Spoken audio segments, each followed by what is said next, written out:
Chapter 171, The Chase.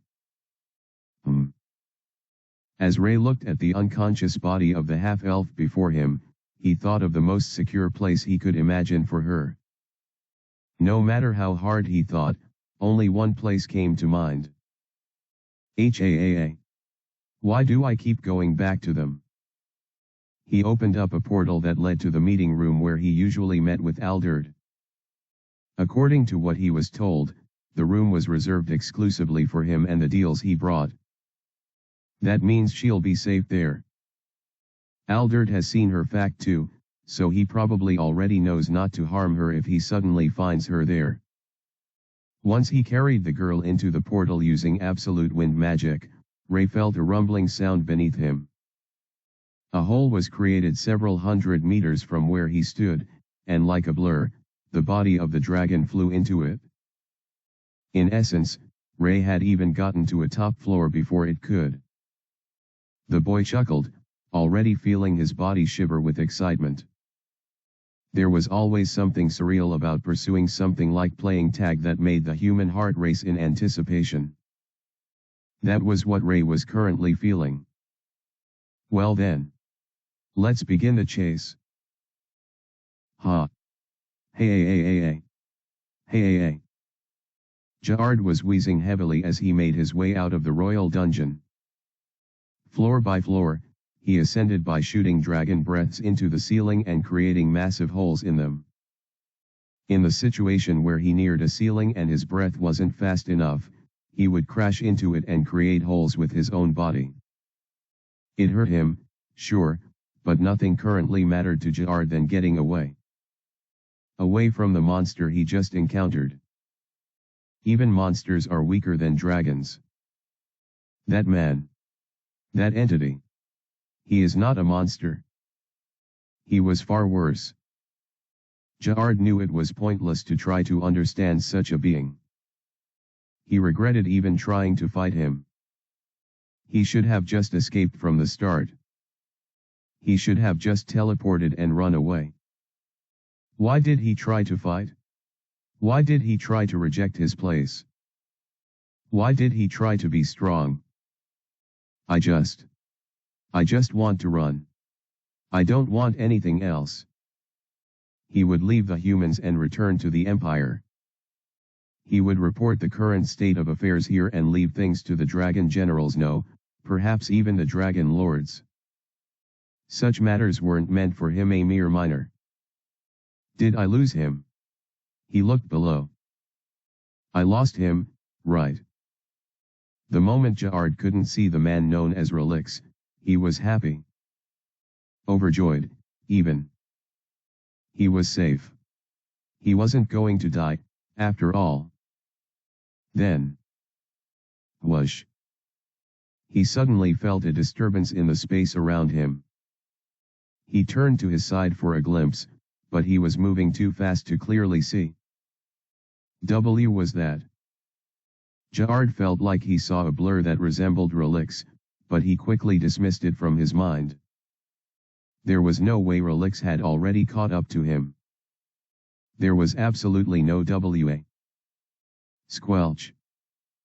A powerful blade suddenly pierced Jaard in the back, causing him to screech as he noticed a figure floating right below him. It was Relix. Ard. Jaard was screaming more about the sudden appearance of his predator than the wound he had just suffered. How? Already? No way. He already knew that Relix was much faster than him. How else would he have been able to slice off his hand back then without him even realizing it? But, he had not sensed his approach until now. There was no way he just vanished from the 99th floor and appeared right behind him. Right? Whoosh share. Several more blades appeared from all around Relix and they fired towards him. The pressure behind them was devastating, as if they were being pushed by an unstoppable wind. Each blade, seemingly appearing out of nowhere, was sharp and powerful. They also had mana oozing out of them as the wind surrounding them gave them an additional impact. Like arrows, They flew and pierced even more parts of his body. Ja'ard tried his best to evade the next volley, but despite his best efforts at aerodynamics, it was all useless. The blades followed and pierced him. Is he controlling them remotely? Why won't they come off? Best efforts at aerodynamics, it was all useless. The blades followed and pierced him. The blades sank deeper into his flesh, preventing him from properly healing. It was torture. Why is he still behind me? He should have caught up by now. Of course, Ja'ard didn't want his enemy to catch up to him, but it only made sense that it would happen. Relix was the faster one, after all. Unless. Could it be that in the air, thanks to he was currently faster in the air? Since his air travel speed was superior, could he actually outfly the enemy? If that's the case, then maybe I have a chance to escape. The truth was that Ja'ard had been worried for the longest time that even if he escaped the royal dungeon, he wouldn't be able to escape Relix due to the man's sheer speed. He thought he would try to just run and evade until he recovered enough mana to use his and utilize long-distance teleportation. But even he questioned the viability of such. He was desperate, not stupid. Even if he could make it out of the royal dungeon, there was no guarantee that he would live long enough for his mana to be sufficient enough for long-distance teleportation. He was currently at rock bottom, and the little mana that was being restored, thanks to his skill, was poured into his breath attack so he could escape faster and without much damage. There was no way he would be able to evade the enemy without relying on mana to do it. But now that he knew he was faster in the air, there was a chance for him to get out of this alive. He would just keep his distance from the enemy and escape. I won't be dying here. Ja'ard decided within himself. I have to live. Asterisk. Asterisk. Asterisk. Thanks for reading. What do you think of the chase? I personally feel like Ja'ard might just escape. Just saying. Chapter 172, Humanity's First Victory. Boom. The final ceiling shattered apart as the mighty dragon commander came forth. Its glorious form emerged as the sun rose in the darkened sky. It was breaking dawn, and quite a few people were already outside their houses either preparing to leave for work, or just taking strolls. Of course, patrol officers were also present throughout the city, so it was still quite lovely despite being so early in the morning. So imagine the shock on the faces of the people who had woken up thinking this was just another morning. Another safe day in the capital. Only to see the personification of death and destruction emerge from the depths of the dungeon, into the sky above. All eyes widened in shock. And then horror. It's a dragoon. Terror filled those cries as people scampered for safety. No one waited to check what kind of dragon it was, or if it was so deadly that they had to cease all activities to flee. To the common man, the distinction between a one-horned dragon and a three-horned dragon was non-existent. To them, all dragons meant the same thing. Death. The glorious dragon flapped its wings and looked around, its body shaking as if it was in a hurry. Those who could see the beast from where they hid thought that the creature was in a hurry to burn everything to the ground. Nothing could stop it. No one could stand against it. This was the very personification of inevitability. They could only watch and wait for the time of chaos to arrive. However, before they could even wait for just a second, boom! They noticed that the dragon was being attacked. A brightness illuminated the sky, causing all to see the glory of a certain entity human in form standing against the colossal dragon in the sky. The world held its breath as they watched in tension. And no way. Is that? Who? Who could that be? No one knew. They could only tremble as they watched in awe and trepidation. If the dragon won, then their lives were all forfeit. If the man won, then there remained only uncertainty whether he too was an agent of chaos or prosperity was yet to be confirmed. They could only pray to the God that had long abandoned them. Pray for salvation. Oh wow! How is it done already? Ray knew he spent quite some time in the dungeon, but he never expected time to have passed so quickly. I know I didn't take too long to reach the 99th floor thanks to that portal. Plus, I didn't spend too long in the floor itself. That meant something was odd somewhere. Does time flow differently in the dungeon? Maybe it's more pronounced in the lower floors. Ray didn't know the answer to that, so he simply decided to shove it at the back of his mind and focused on the huffing dragon before him. Ja'ard was currently at his limits, Ray could already tell from the way he looked. He could have finished him off in the dungeon, but there was a reason he let the beast rise to the sky open for the world to see. There were two, actually. One was simple fame. If I achieve a lot as relics, and I remain the weak guy Ray, there's a chance that my class will advance. It was a selfish reason, sure, but he wanted to put relics at the forefront of the world, a spectacle of strength that would sharply contrast with his own extra image. If he pulled it off well, he could get two very polar lives. Then, the second reason was a bit more selfless. I want the world, or, at least, the humans of this world to see a human defeating a dragon. He wanted to display the impossible as possible before their very eyes. To burn it deep into their heads that they were not the hobgoblins being bred for their inevitable destruction. Humans were the ones who would triumph. And this is the first step. Ray brandished his blade as he stared at the dragon before him. There was nowhere he could run to.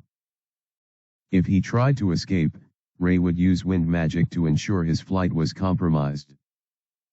We have to give the people a good show, don't you think?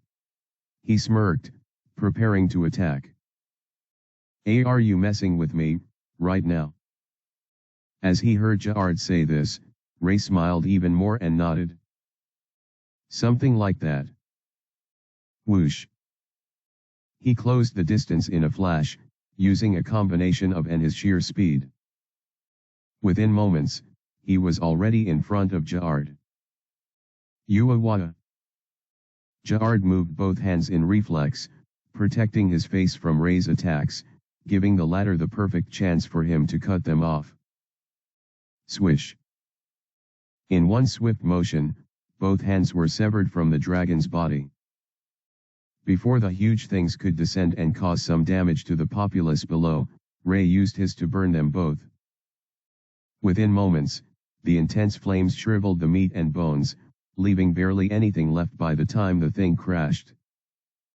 K-Cook. Purple blood spurted out of the dragon's body as he glared at Ray with fear. Ja'ard already knew he wasn't going to be spared, not after all he and his people had done. The only thing left for him to do was run. Boom. He tried to forcefully squeeze out the last bits of mana within to teleport the furthest distance he could from Ray, surprising the latter. Ray swiftly made to stop him, but they both teleported to the same location at that point. It was none other than the royal estate itself. Boom. The two crashed into a building, or more like the dragon crashed into the building, with Ray on top of him. Debris fell all around, especially on the ground, as the colossal thing struggled to rise and get away from Ray. Before it could, though, both of his legs were sliced off, and so were his wings. Gurg. His arms were barely even regenerating at this point, and now all viable mediums of movement had been removed as well. Ja'ard was at his most vulnerable. He squeezed out the little mana he had recovered for AAC tier skill as his final act of desperation, but easily blocked all of it. Urg. Nothing Jaard was capable of was going to work here. He already knew that, yet he couldn't help struggling.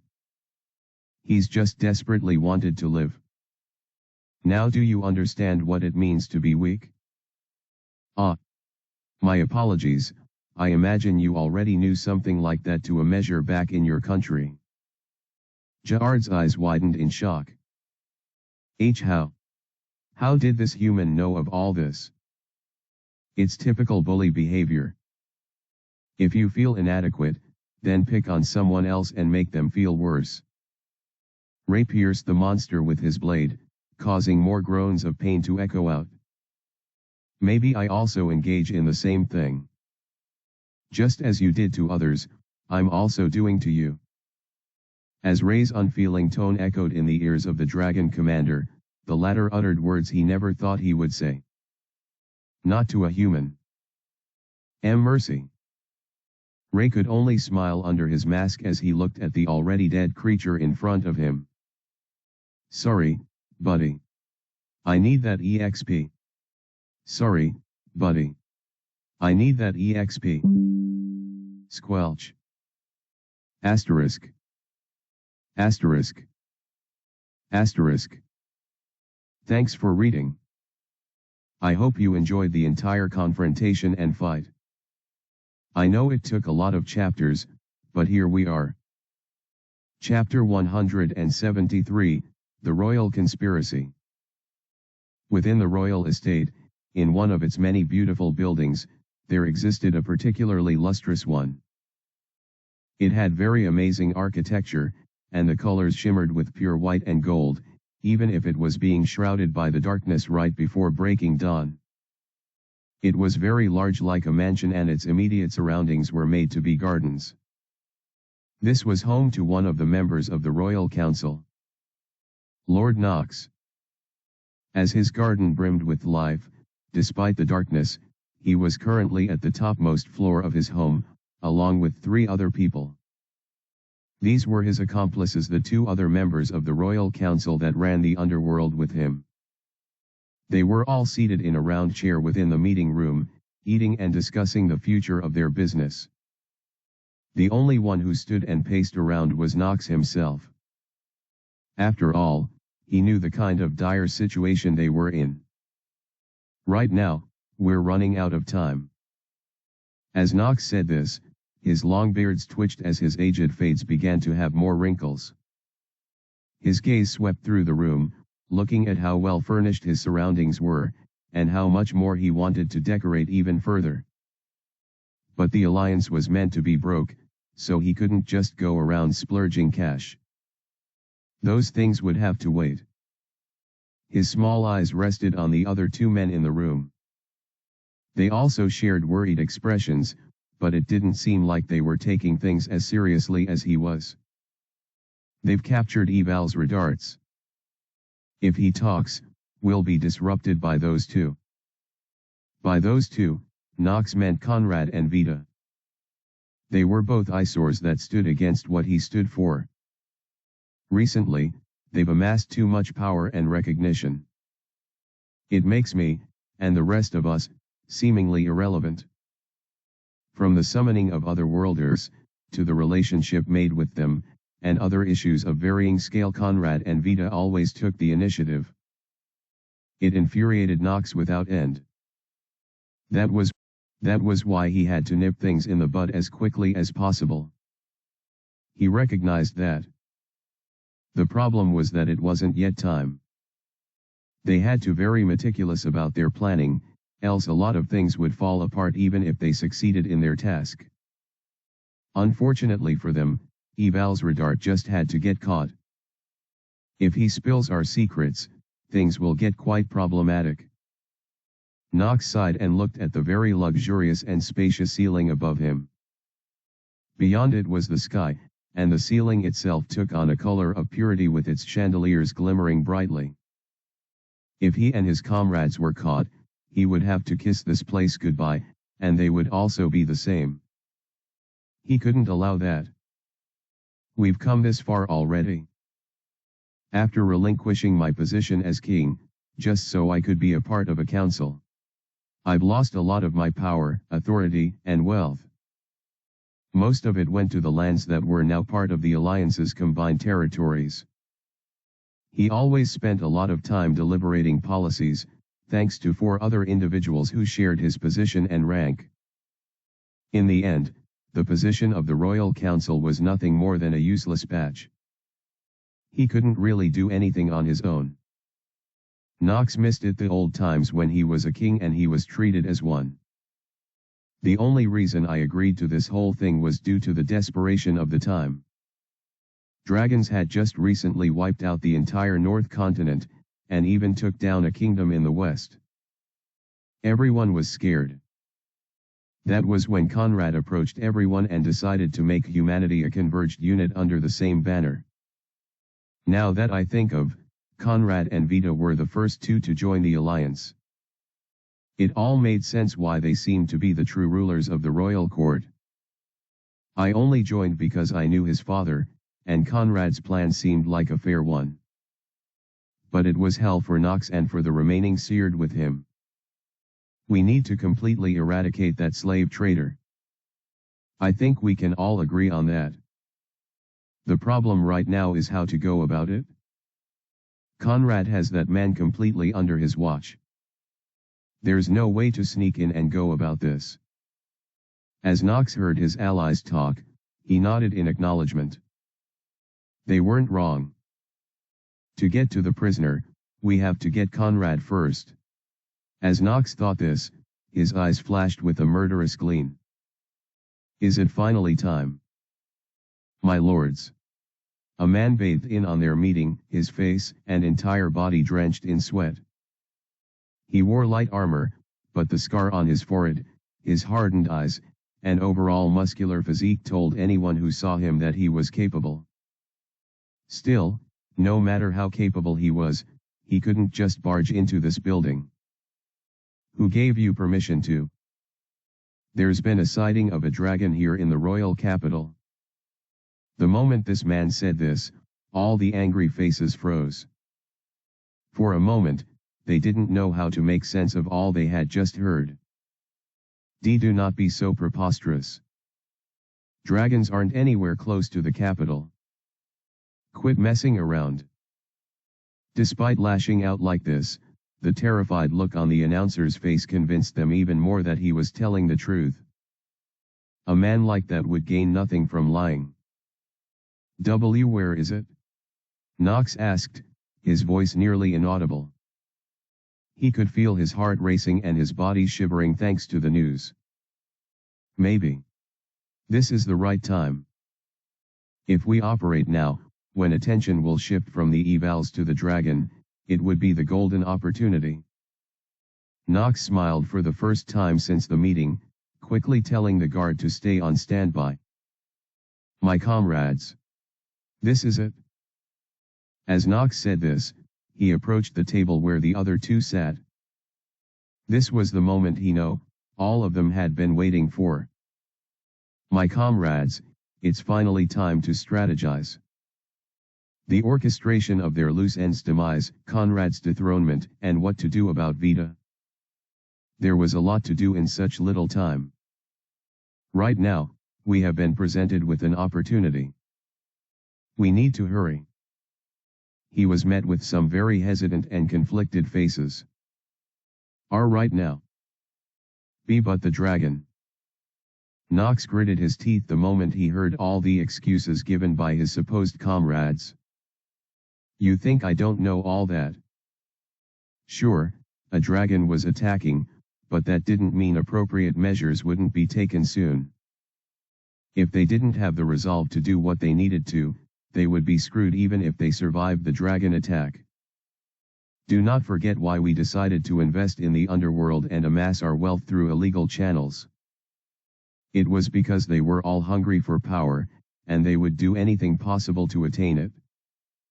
Dragon or no dragon, we must continue our task with. Boom. Before Knox could complete his thoughts, a crashing sound loudly echoed in the room, and the entire place shook violently before the next shocking thing occurred. A massive scaly form broke through the ceiling above all of the counselors and the guard, crushing all of them before they could even take a single step. They had artifacts, but even before those could be activated, they were already dead men. It all happened in a flash, and their demise was at the hands of the very enemy that Nox had dismissed. In his last few seconds, the old man had a fleeting thought. What the hell just happened? He didn't know, right until he breathed his last and his mangled form grew cold. Death claimed him and his allies. Asterisk. Asterisk. Asterisk. Thanks for reading. I'm sure some of you actually thought this entire Royal Council conspiracy would be like another arc or something. Well, bummer to you. Chapter 174, Aftermath. Ray felt a sudden power rush through him. It felt like a vast amount of energy was seeping into his body at the same time, and he took his time to breathe everything in. He wanted to experience everything without interruptions. Even though he was currently being watched by the denizens of the royal estate. Ray could already notice the shocked faces of a few students who were in the compound when he slew the beast. They were all staring at him with disbelief. He ignored them, though, focusing only on the Sisson window that flashed before him. Looks like I was right. Ray beamed with a bright smile. All that energy that he felt earlier were most likely the EXP entering his body. Now, more than ever, he desired to know his current status information. Status win. Yes, sir. Sir Relix.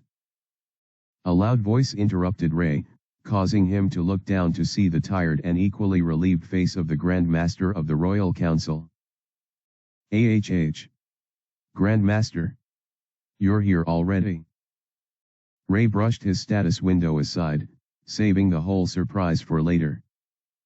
He returned his blade to, utilizing to descend from his heights.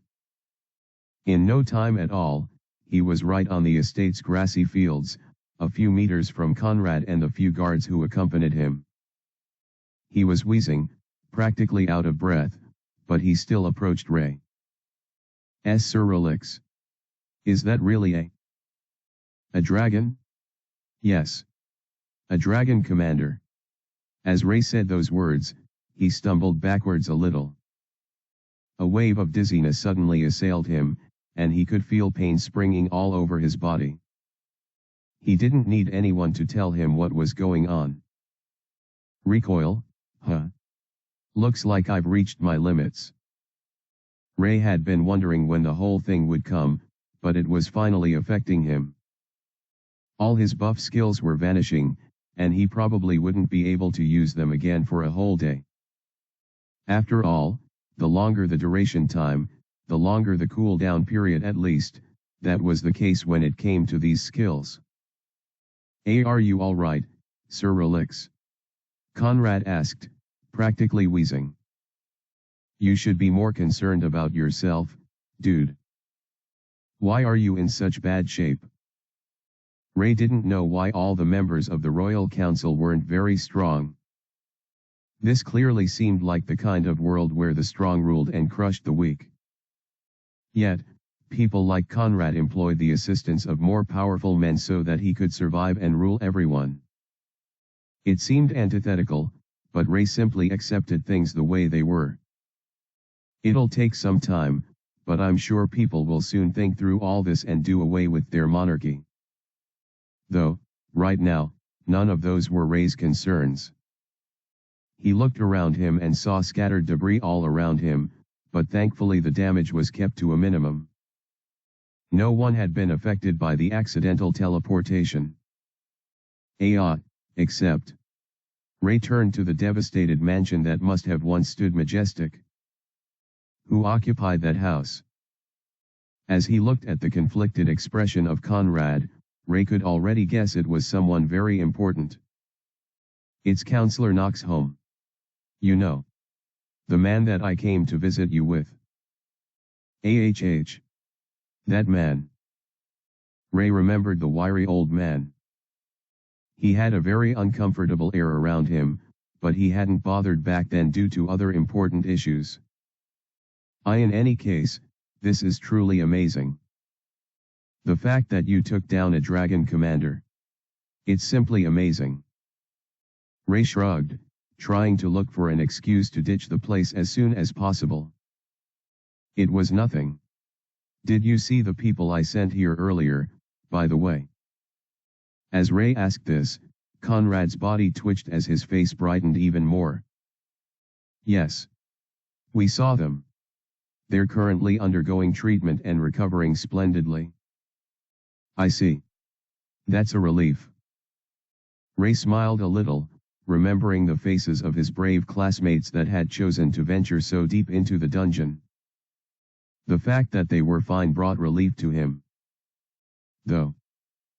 I wonder how many will remain once all of this comes crashing down. The implications of the Royal Dungeon incident had many facets, and merely looking at Conrad's disturbed face, it was clear that the man must have thought of some of them. For one, we now understand just how terrifying the dragons can be. Those who will break will do so now. Even Ray couldn't estimate how many people would leave, but this was definitely bound to cause a great imbalance in the order of things. By the way, I ended up sealing the entrance of the labyrinth due to the holes the dragon made when it was trying to escape. It's possible many monsters would be creeping out of their floors, creating a whole mess. Not knowing if an upper floor had a lower floor monster made the royal dungeons too dangerous to even draw closer to. But, like always, I could see a benefit in this entire situation for myself. There are a lot of treasures that could greatly benefit the alliance within the dungeon, so I'd advise you to take only the most elite of your forces and subjugate the monsters as soon as you can. By saying that, Ray meant one thing: the otherworlders. At least, the ones who would remain behind after the thinning out. Right now they need to grind for levels more than anything. If they didn't, the next dragon that they encountered could be their last. Mine too. You understood. Can I count on you when that time comes, then? Maybe hire you to protect them while they level up. As long as I can also do the same, then I don't mind. The moment Ray, or rather, Relix, said this, Conrad shot him a slightly puzzled look. Why you've not reached your level cap? His eyes trailed to the dead dragon that hung on the devastated mansion, and he looked back at the dark adventurer. It was impossible for a normal person to defeat a dragon commander, especially alone, so Conrad had assumed he had a special class and was at his max level. However, Ray could only shrug and tell the truth. No. Not even close. Asterisk. Asterisk. Asterisk. Thanks for reading. Do you have any guesses on how the story will proceed from here? Let's hear your thoughts. Chapter 175, Aftermath. This man. He's strong. As Conrad looked at the adventurer known as Relix, he couldn't help but wonder why he had never heard of this man before. His strength was too overwhelming. I can't believe he actually defeated a dragon commander all by himself. There doesn't even seem to be a scratch on him. Conrad already began to suspect that this man wasn't human. As someone who was a leader of the humans, he knew fully well what their limits were. Relix had long exceeded it. But did that really matter at all to Conrad? No. I don't care if he's an elf or a demon or whatever. What matters is if he's on our side. And that was what he intended to ensure. Sir Relix, perhaps we could meet at a much grander place and discuss the details of this royal dungeon raid that you are suggesting. Conrad needed more time to sort through his thoughts, and he also knew better than to disturb a man after he just slayed a dragon. The best thing to do was allow breathing space between each other, while ensuring they could maintain contact. The other worlders are still in their budding stages, so while they will inevitably reach or maybe even surpass Sir Relic's strength, they are still not there yet. That meant, pending the time of their growth, humanity had to find a champion to rely on. Conrad really hoped it would be this dark adventurer. We shall see about that. Perhaps we should meet in a week's time. You should have sorted through all of the issues at that point. Conrad controlled his expression, but he was slightly taken aback that Relix had figured out the rationale behind him postponing their discourse on the royal dungeon. I already suspected this from our first encounter, but this man isn't just strong. He's smart too. He was an invaluable asset that humanity could not afford to lose. Why yes. 1 week is perfect. Great. Then, I shall take my leave. Whoosh. A portal suddenly appeared right in front of Relix, causing Conrad and his few guards to take a few steps back in shock. The few other worlders, who were watching from their distance, also looked at the masked entity with sheer wonder and intense intimidation. What about the dragon you slayed? The carcass could sell for a lot. We are willing to buy it off of your. I already told you I didn't require compensation for this request. Relix interrupted the Grandmaster, his body already dipping into the portal. The dragon carcass is yours. Do with it as you please. Conrad could not believe what he was hearing. What in the world? A dragon's corpse was the most expensive thing that existed in this world. The core within one had so much purity and concentrated mana. It also naturally recovered large amounts of mana in a very short period of time. A dragon's core serves as both a high-quality monster core and a mana crystal of the same quality. Depending on the dragon, the quality also exponentially increased. If Conrad had to guess, this dragon's mana core belonged to grade 3, and that was extremely rare. He just gave that away like it was nothing. How? As Conrad took one last look at the corpse, he could also see a lot of parts of the dragon that had been kept intact. He sliced off the dragon's arms and legs, so we can still use those. Then there's the main body. All the body parts of a dragon were useful. Conrad could only imagine all the possibilities that could ensue from the Alliance utilizing it. Thank you, Sir Relix. He knew the adventurer most likely thought about the dire state of the entire nation, but it was hard to believe that a single man could be so compassionate. He freed the slaves, rescued Billy and Alicia, saved everyone from the dungeon, protected the capital from a dragon, and now even gave them the corpse. This man was beyond legendary. He was ethereally magnificent, like the second coming of a god. Please don't abandon us now. Fuck. Ray collapsed on the ground within a very spacious area, the 99th floor to be exact. He felt too dizzy to even move a muscle. I'm losing a grip. He forcefully began to close as he lay on the cold floor, powerless to stop what was about to happen. Damn it. The reason he had left in such a hurry, and the reason he was in a hurry to dismiss the dragon corpse, was simply because he was about to collapse. He couldn't afford to do so in the presence of Conrad and the other onlookers in the royal estate. As Relix, he had a reputation to uphold. He couldn't afford to show weakness. I didn't expect this much of a toll. Since this was the first time he had used so many skills at once, this was a new experience for him.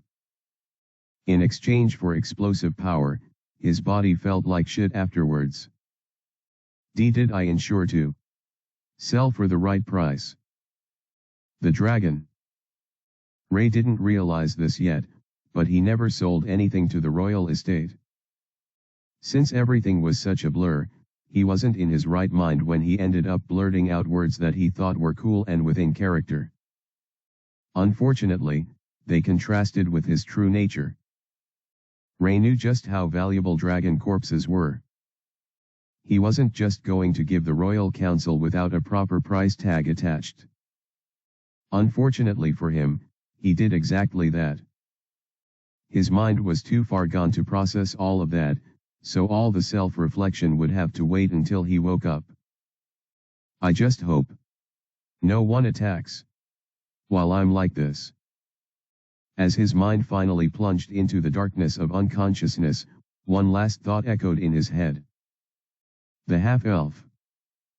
Ray remembered how he never got her back despite meaning to. He could only hope she was safe. And then, everything went blank. Asterisk. Asterisk. Asterisk. Thanks for reading. Hope you enjoyed the chapter. A lot of stuff is gonna go down further down the story, especially the third arc. Hope you're excited. Chapter 176, Aftermath. Hold on. What did I just do? It took an entire day, and a couple more hours, but Ray finally woke up. His entire body felt lighter than ever, and his mind was clear. It was while he was enjoying this newfound sensation that he realized his last conversation with Conrad, including the blunder he made. For free. Was I insane? His loud voice echoed in the vast 99th floor, which appeared as devoid of life as one could imagine. Ray reckoned there had to have been creatures here before the dragon showed up, but they were nowhere to be found. No surprise there. He was also able to notice the stink being generated by the leftover corpses of humans that Ja'ard killed, so he used fire magic to burn them all to cinders. Ray was still fuming mad, but it didn't take him very long to figure out its futility. They'll probably invest the important bits to Adonis and the Alpha class people, the ones who will choose to remain, that is. It was very unlikely that he would get a decent cut out of everything. He was considered pretty weak and useless, after all. Well, let's take our minds off of that. I probably wouldn't have made much money from them, even if I sold it anyway. The black market had to be the most profitable enterprise when it came to business. He could probably sell for double if not triple of what the Royal Council would be willing to pay. I would have eventually sold it to the Royal Council, though. A treasure as important as that belonged in the hands of those who would use it to help humanity, not just their selfish interests. I'm all for being selfish, but there are limits. Right now, he could do nothing but consider the whole thing as an investment to a good cause. Looking around him, Ray could also see tons of monocrystals, and even piles of the monster cores that the hobgoblins had stacked up. However, Ray knew he couldn't touch those anymore. Adonis and pretty much everyone already noticed it. I could probably take a couple of them without anyone noticing, but at this point, Ray just felt like it wasn't worth it. He glanced around and once again admired the beauty of the 99th floor. Something kept bugging him. It felt like he was forgetting something very important, and he struggled very hard to think. Then, it finally came to him. My status window. The instant he shouted this out loud, a system panel appeared right in front of him. Name Ray Skylar. Race human. Class anomaly. Level 99. Life force, 22. Mana level, 149. Combat ability, 130. Stat points, 90. Skills. Skills. Alignment neutral good. You are an irregularity to the world. Achieving the unbelievable, shaking the balance of reality. You seek to overturn what is and isn't. Will you succeed? Or will your failure be miserable? Asterisk. Asterisk. Asterisk. Attack category, 30. Defense category, 13. Buff category, 12. Miscellaneous, 12. B tier, Gateway Portal. S tier, Absolute Spatial Magic. B tier, Greater Mana Recovery. B tier, Greater Regeneration. C tier, Claw Attack. A tier, Dragon Breath Dark. A tier, Draconic Flight. A tier, Draconic Resistance. A tier, Draconic Power. Wow. This is quite a lot. Ray could see that his level had shot up to level 99, which was pretty amazing all things considered. He didn't know what level the strongest in the Alliance were, but he now knew that he had to find out. I need to properly compare my stats with theirs, especially with Adonis. Ray felt like if he used his full power, he was stronger than Adonis, but he wasn't very sure about his base form. I guess we just have to wait and see. His level wasn't the only thing that caught his eye, though. My class has changed to A tier. Anomaly, huh? Interesting. He noticed his bonus stats had taken a spike up, and Ray found that interesting. I keep track of my growth, so even if I'm level 90, my bonus stats shouldn't be that high. Unless.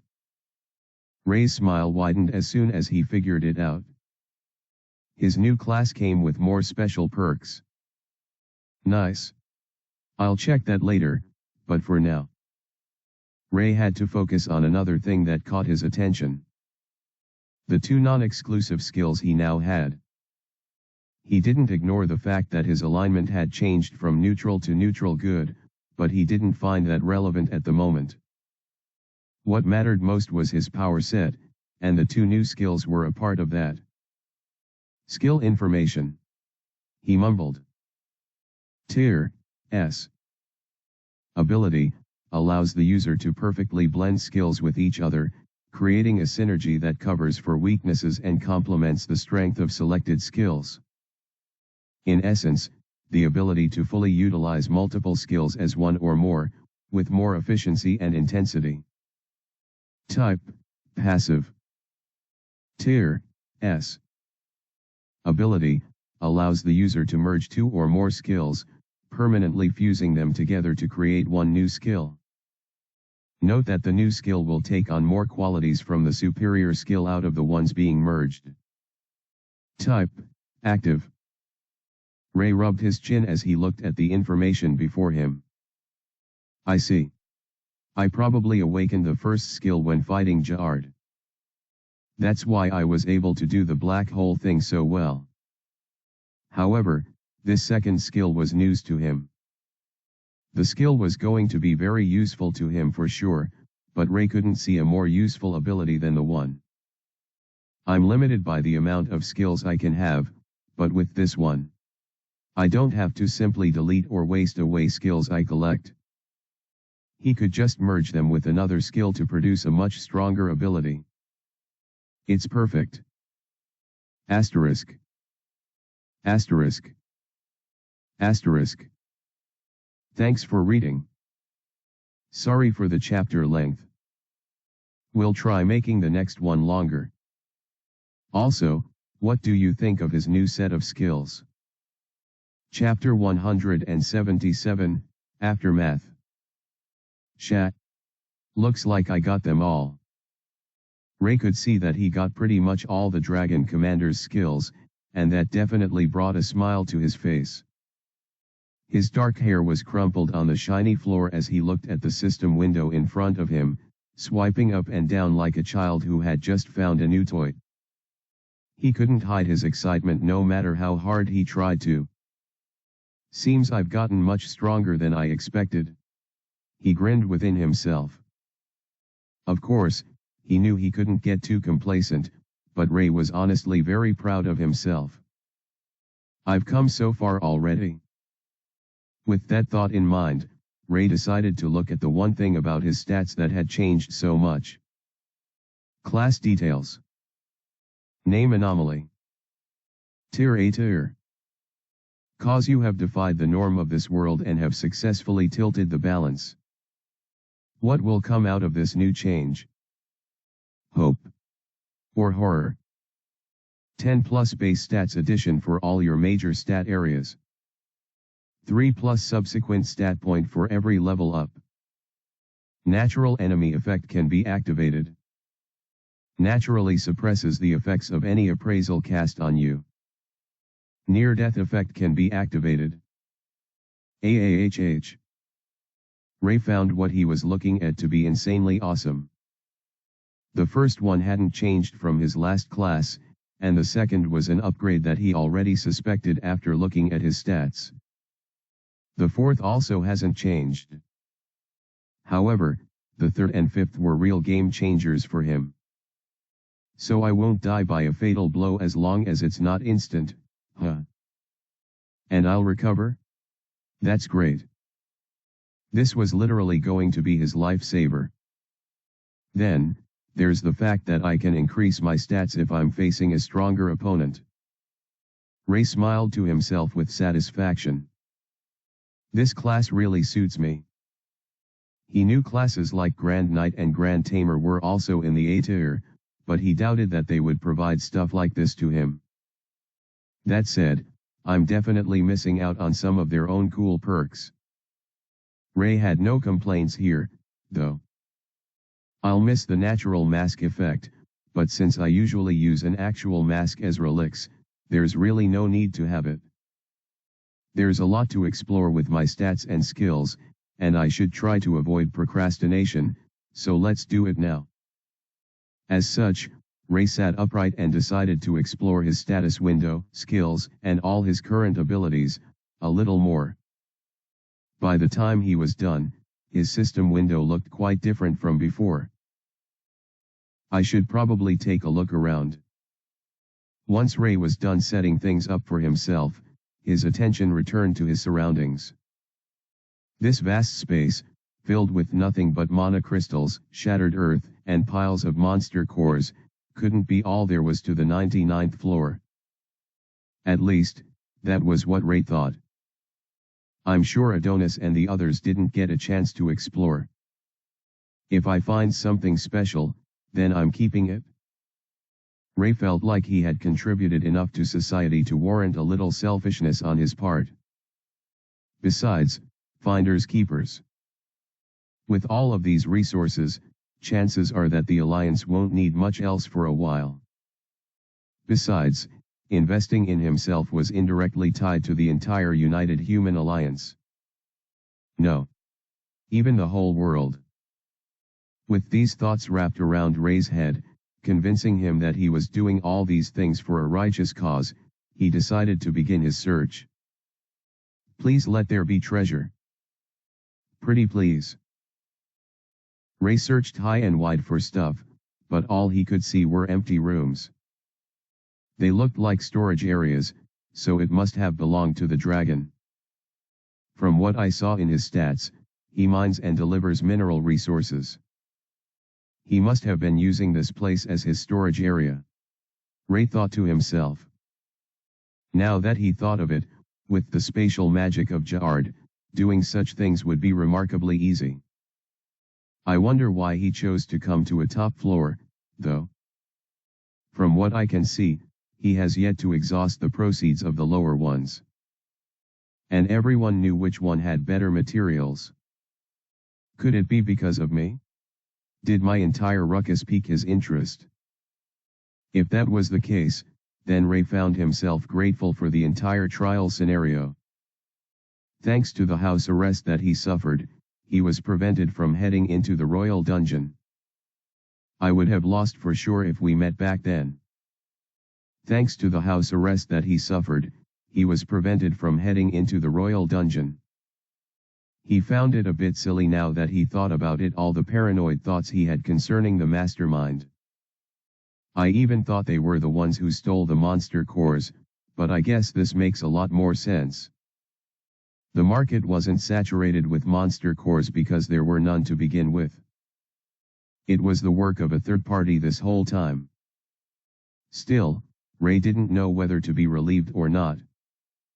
On the positive side, the mastermind he was searching for was not as formidable as he gave him credit for. He probably didn't even know all of Ray's capabilities, though the latter knew he couldn't be too sure about all that. However, the negative side still plagued Ray's mind. If this guy is a miner, and he mines to his lord, then if there was no inflow of resources, it was only a matter of time before the dragons struck. I'll have to be on my guard for that moment. In any case, with the mystery of the royal dungeon being solved, and Ray's expectation of the threat of the dragons on his mind, there was only one final thing he had to solve. The issue of the mastermind. As Ray had this thought, he stopped in front of a huge door made out of dungeon stone. This is the last place. His thoughts trailed. He could already sense something powerful within, so he didn't waste any time before shifting the door open and seeing what lay beyond. The moment he did, Ray found himself grinning gleefully. Within the white room, encased in pure mana crystals, was a massive pile of monster cores. Of course, this pile was not as bountiful as the ones the hobgoblins kept in store, but they were plentiful regardless. The monster cores looked much larger than the red ones Ray was used to, and these ones had a frosty white appearance. Ray could also perceive the energy they emitted, and it was incomparable to the grade 6 cores that the hobgoblins had. Could they be grade 5? No. Maybe even grade 4. Ray could see a particularly gleaming one that stood at the precipice of the pile. It looked much bigger than the rest. That's the boss core, huh? It's just a guess, but these are probably the monster cores of the beasts in the 99th floor. And if that was indeed the case, then Ray knew he had hit a jackpot. Asterisk. Asterisk. Asterisk. Thanks for reading. Our boy is about to be a rich man again. Chapter 178, Aftermath. Hup. And that's the last one. Ray grinned at the many sacks that lay in front of him, his cheerful expression unable to change. I can pack them all up in a total of 47 sacks. Not bad. Since the pile wasn't preposterously massive, as seen with the hobgoblins, Ray could fit everything into. He still had his spatial rings, so he stored the other items that occupied his slots in, thus giving him enough space to store everything. Once the process was complete, Ray stood all alone within the grand 99th floor hall. Now that this is all done, I don't think there's anything left for me to do here. The rest of what greeted his sight would go to the Royal Council. They have the dragon corpse and now these two. If they take my advice and we launch a full-on raid, they'll be able to rake in even more profit. The more Ray thought about it, the more he realized just how rich the Alliance was going to become because of him. Well, it's fine. I probably shouldn't get too greedy. He smiled, remembering a few faces of the beggars he saw on the street during the excursion. If some of these resources could be used for their sake to better their lives, then he had no complaints. In the end, wasn't he also a human being? All right. Time to head. BBACK. Right there and then, Ray realized something that had completely skipped his mind since he woke up in this place a couple hours ago. The half-elf. Other than that, he also remembered something of equal pertinence. They'll be looking for me. How could he have forgotten that he was one of the otherworlders who had come to this world for the sake of saving it? He was a valuable asset to the entire United Human Alliance. He had a few classmates who cared about him too. And I just bailed on them for this long? I don't even know how long I was out, or how long I spent here. He could only estimate, but he also had a theory that time operated much faster here than outside. What if he had already spent days down here? Ah, they'll all be worried. Especially after that dragon attack too. Ray knew he had to hurry. I should probably go to the royal estate first. The half-elf can wait. He didn't even remember her name anymore. I'm sure they'll take care of her well for me.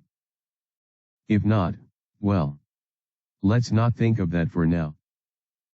With those thoughts flowing in his mind, Ray put away his enchanted items and did away with his disguise.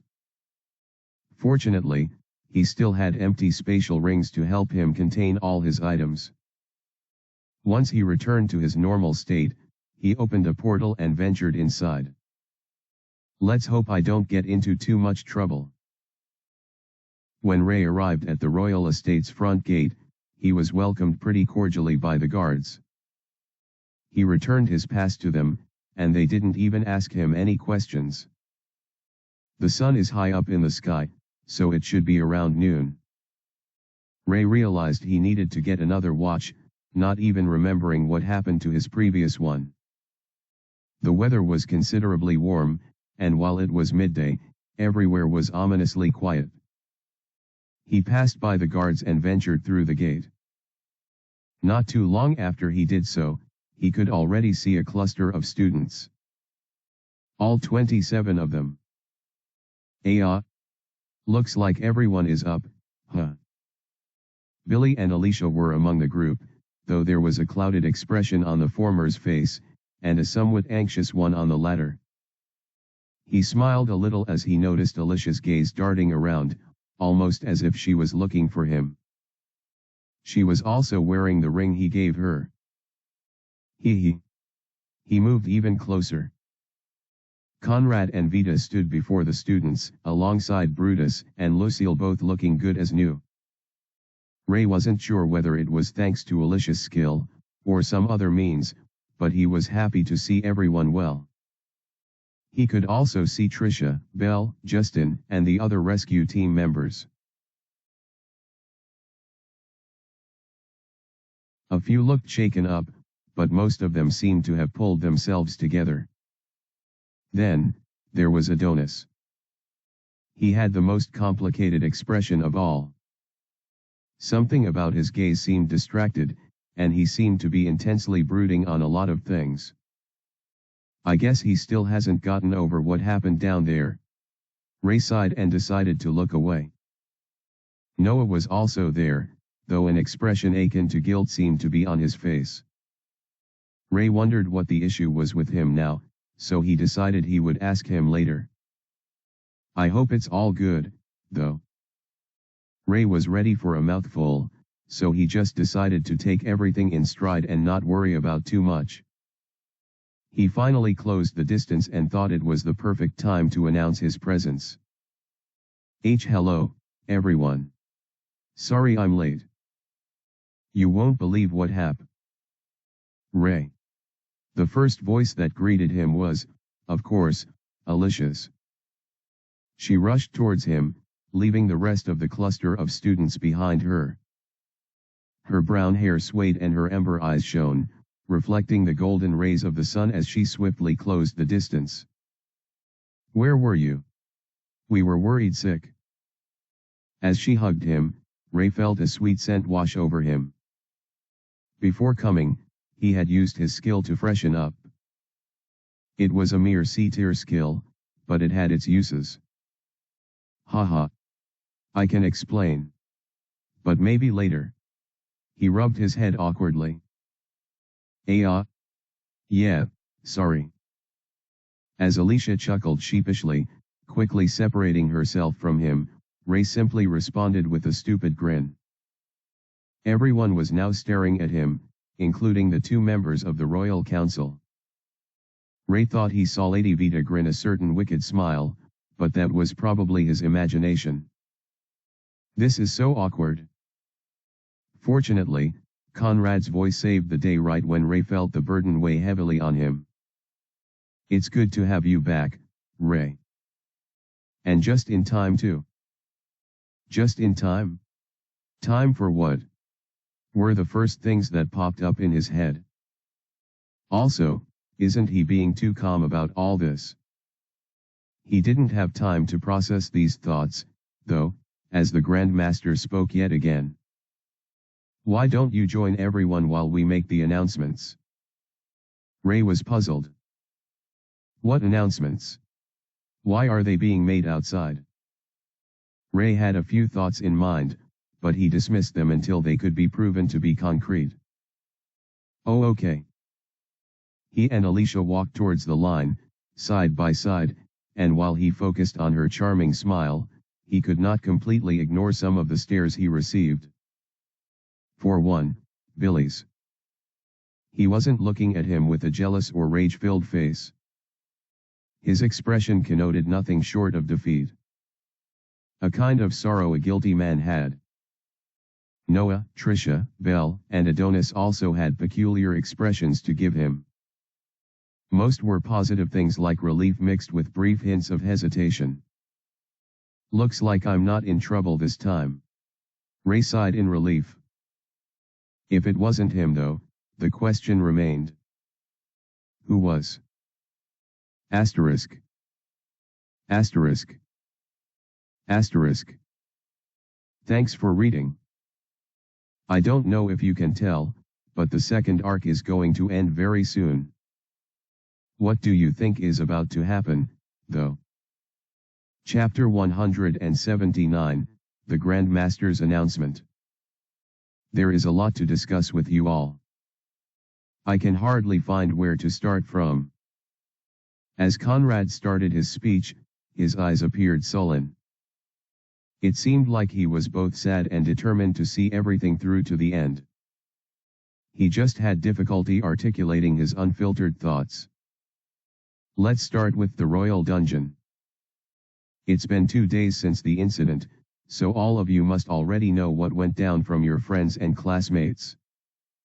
Adonis had already given everyone a brief summary, but it was inevitable that the ones who participated would share the news.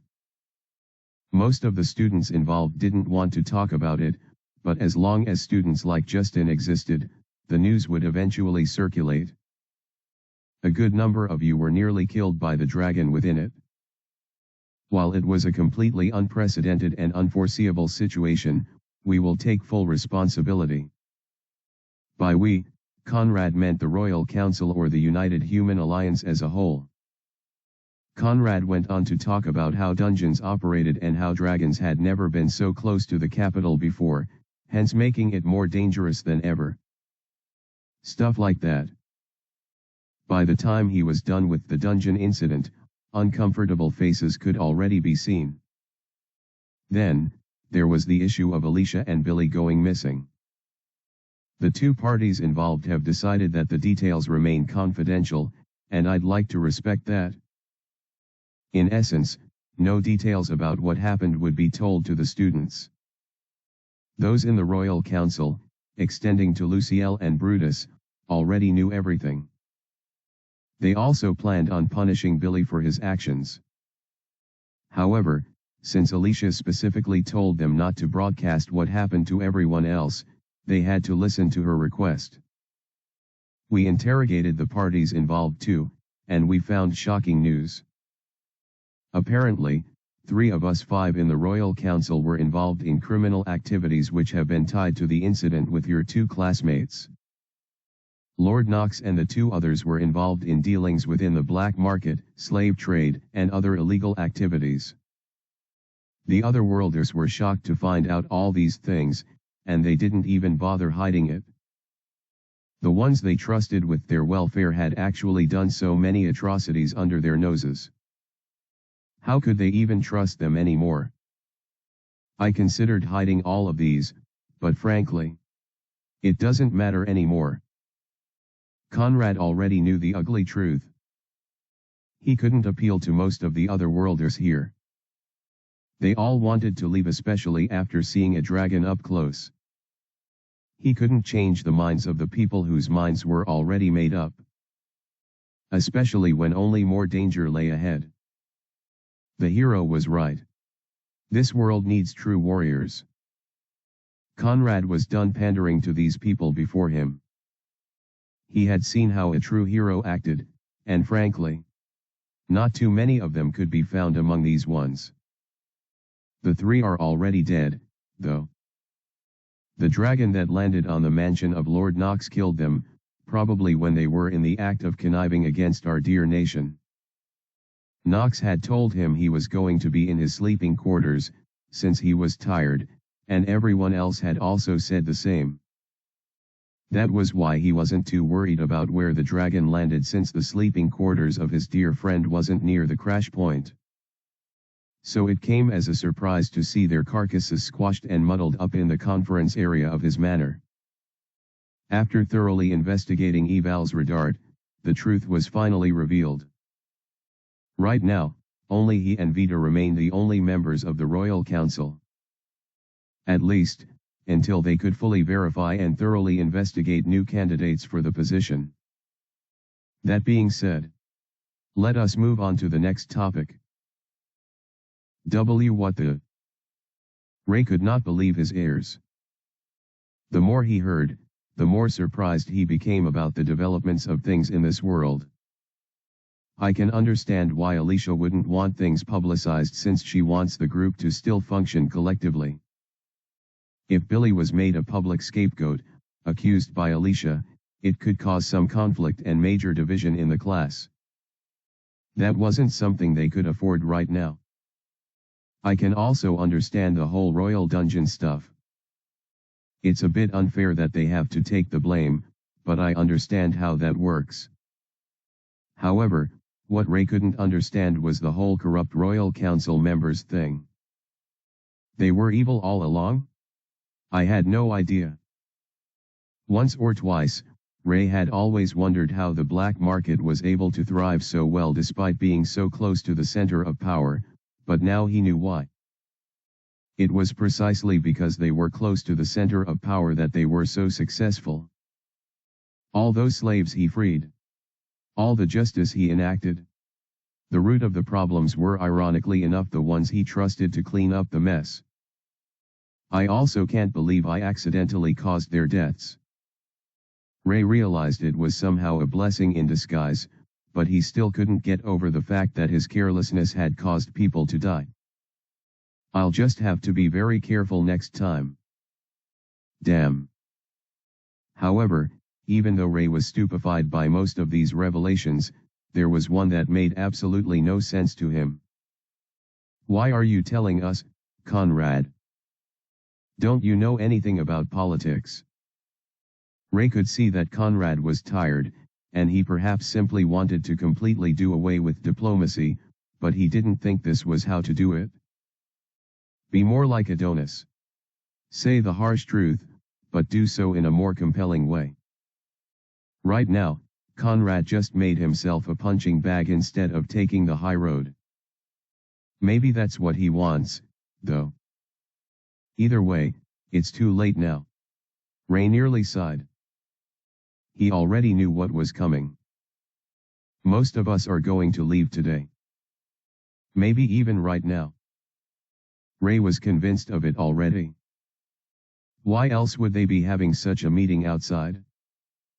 He glanced at Noah, who also looked at him with a slightly guilty expression. Ah. I see. He wants to leave, huh? Noah was always a softie, so Ray already knew that something like this was inevitable. Perhaps he just didn't expect it to happen this soon. The Royal Dungeon incident sped things up a bit, but in a way, that's a good thing.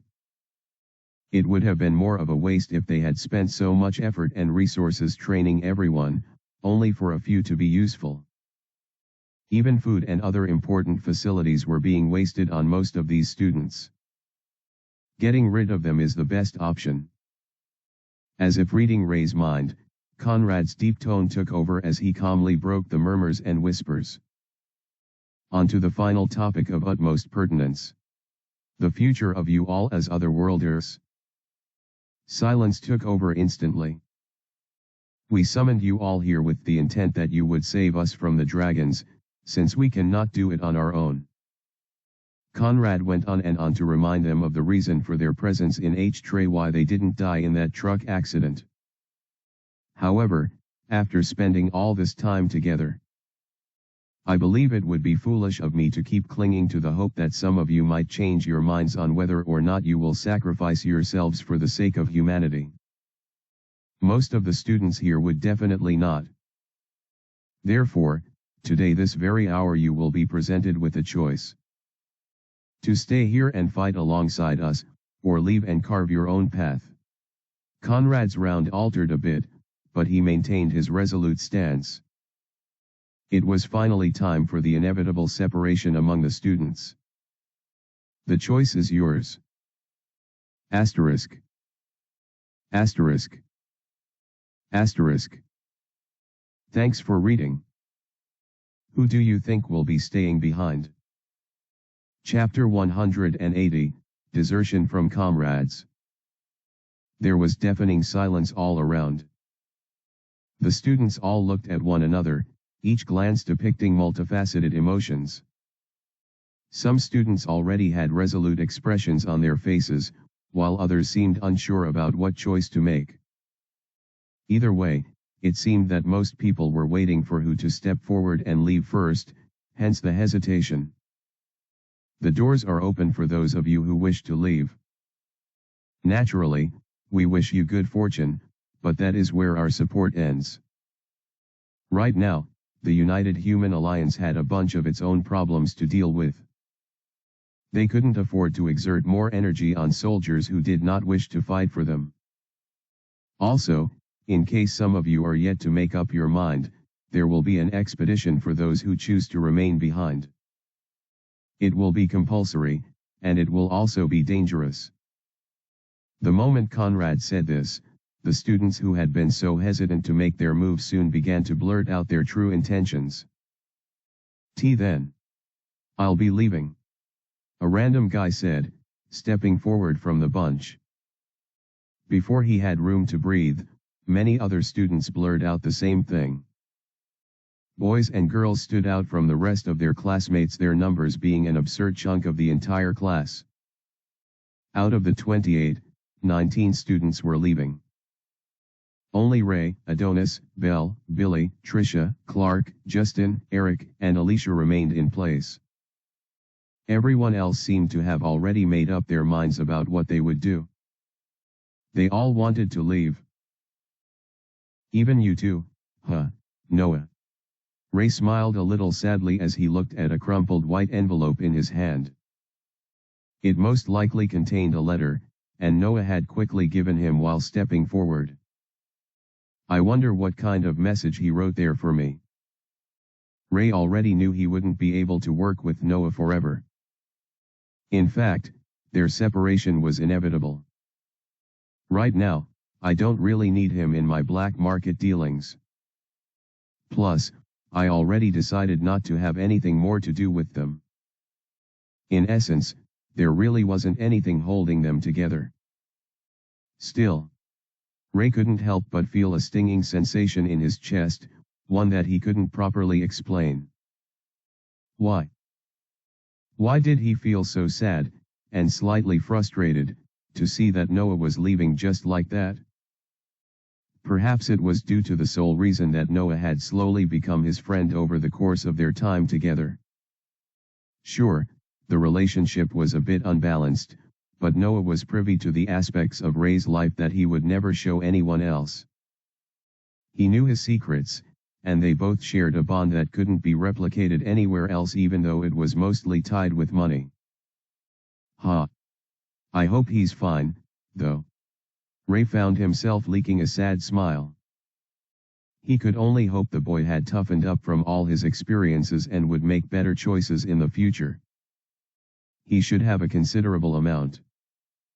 I'm sure he could retire and live a good life somewhere remote.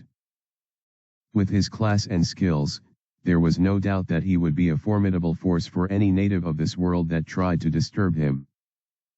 Of course, if Noah encountered a dragon, then that would be game over. I'm sure he thought of all these, though. Ray shrugged and decided simply to let the matter in his head go. He placed the envelope in his pocket and sighed deeply. Once all the 19 students were gathered, They were asked whether or not they had any personal properties they would like to take along with them.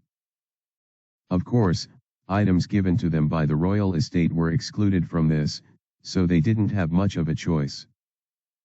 The council was even benevolent enough that it didn't tell the students to strip and return the current attires they donned. Considering the way the 19 abandoned the very people that saved them from death, fed and trained them for about 2 months. Who would blame the council for making such a move? After waiting for a few minutes, specifically for those who had 1 or 2 items they left in their rooms to fetch them and return, all the deserters were ready to leave. Sad faces greeted them as they were told to leave the gates without any ceremony attached. In the past, the students would have acted like entitled brats and asked for at least some measure of compensation. However, they were no longer the one with the power. They no longer had any cards to play. I'm surprised, though. As Ray watched the 19 students leave, he looked to his side and spotted the 8 that chose to remain, like him. I expected more people to have left. It was ironic how none of the Alpha class students bailed on the United Human Alliance. Especially considering the fact that they were the ones that experienced the most danger in the most recent events. Alicia and Billy were nearly sold as slaves, and Adonis' squad almost died at the hands of a dragon. Yet, all of them remained standing. I guess they're the kind of saviors this place needs. Ray's thoughts trailed. Though he had this general line of reasoning, he couldn't help but look at a few people with suspicion. I'll have to keep my eye on Billy. Now that he's been exposed, there's no telling how unstable he'll become. The only reason Billy hadn't been abandoned by the Royal Council or Ray was due to his strength. It was just logical to keep him on board if he chose to stay. Besides, he could be a loose cannon, a danger to the denizens of this world if we just let him roam free without consequence. Then, there was one other person Ray was concerned about. I'm more surprised you stayed, Belle. Aren't most of your puppets leaving the estate? Wouldn't it be safer to follow them? He looked at the glassy facade that Belle displayed, feeling a lump in his throat. Is her desire to destroy Adonis and Alicia strong enough that she would just choose to remain here despite the dangers? Or did she simply have other intentions? It was difficult to tell. The important thing is that the strongest cards chose to stay. Sure, we've lost quite some capable people and their unique skills, but we managed to retain the best ones. It was a given that people like Trisha and Clark would remain, given their personalities. He didn't know Eric very well, but he was very close with Justin, who was very adventurous and playful. Even after barely surviving the dungeon, he recovered the earliest out of everyone. He was just that kind of guy. Then, of course, Billy wouldn't leave Alicia, and Alicia's goals aligned with helping the people of H-Tray. As for Adonis, Ray still didn't know what really drove him to help the people here, but he knew the boy truly wanted to help. There was no way he'd abandon them now. As for the others, Ray's eyes glowed brightly as he looked at the 19 who were leaving. His was activated as he glossed through their status windows. They're all pretty weak, so this is the best move. To properly raise the best crop, one had to whittle down the weeds. The deserters wouldn't have done much in the long run anyway, aside from costing the council more resources to maintain. As Ray was having these thoughts, he suddenly saw something among the cluster of students. What? His eyes widened, nearly bulging out of their sockets as he noticed the details on the panel that was exposed before him. That's him. The mastermind. Asterisk. Asterisk. Asterisk. Thanks for reading. Looks like we finally get a reveal of the guy that has been messing with Ray and everyone else. Chapter 181, The Mastermind.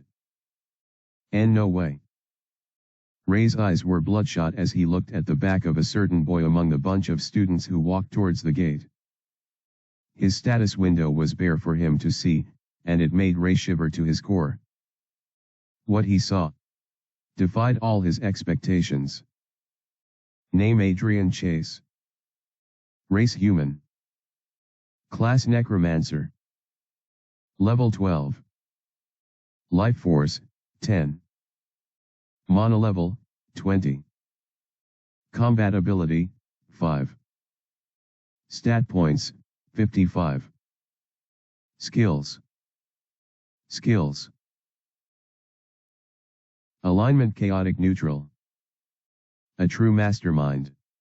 One who lurks in the shadows and causes others to do his bidding while laughing underneath his mask. His goals remain a mystery too. Ray felt a bitter feeling rise up within his stomach as he looked at even more of the skills that the boy had. He counted 19. This kind of guy existed in our class. He always knew the male factor behind the incidents in class was formidable and smart, but not to this extent. His stats and levels are low, but his potential and his skills. Even his class was worrying. But there was one thing that truly shocked him the most down to his innermost coat. I saw that skill back then. Sweat covered Ray's face as he remembered the skill selection period. There was no way he could forget something like that. After all, that skill costs 100 karma points. In essence, it was an SSS tier skill, on the same level as his own. Ray remembered thinking it was impossible for anyone to get such a skill, since that would mean they would have to be perfect. He wasn't even sure Adonis could get something like that, and the boy was as perfect as they came. However, his eyes weren't deceiving him here. I can see it clearly. He has an SSS tier skill. How was that even possible? As Ray was having this thought, he saw that the boy he was intensely staring at stopped dead in his tracks. What? Adrian Chase, as his name was called, slowly turned back. His gaze felt distracted, but he looked behind him and Ray felt like his gaze was piercing him directly. He noticed my appraisal. Ray's thoughts were a jumbled mess as he felt saliva forming within his throat. Right as he was having this near mental breakdown, he was met with a smile. Adrian, the true mastermind, was smiling. Is he smiling? At me? Before Ray could even say or think anything more, his mind went blank. He didn't know what to do or how to react. The smartest thing to do now would be to chase him down and capture him, but Ray wasn't even sure he could win. Not unless he knew the tiers of each skill he possessed, and more information on his capabilities. Just as Ray could mimic skills, this one could create them. They were at a stalemate in that department. I have superior stats, but something about him feels dangerous. Ray felt like if he made a single move now, it would be over for him. I'll expose myself, no doubt. All my plans and actions up until now would be useless. There was no way he wouldn't be recognized as Relix. Speaking of Relix, does he know I'm him?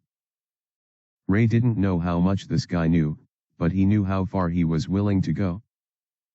There was no doubt in his mind that this male factor was the one who caused Adam's death, and now he was just going to walk away. He was leaving the estate's gates scot-free, no recompense for his actions whatsoever. To what end? Why did he sow so much conflict in the first place? How was he even able to hide such a skill? Ray realized how foolish that last line of thought was. After all, he too had been able to hide his own skill.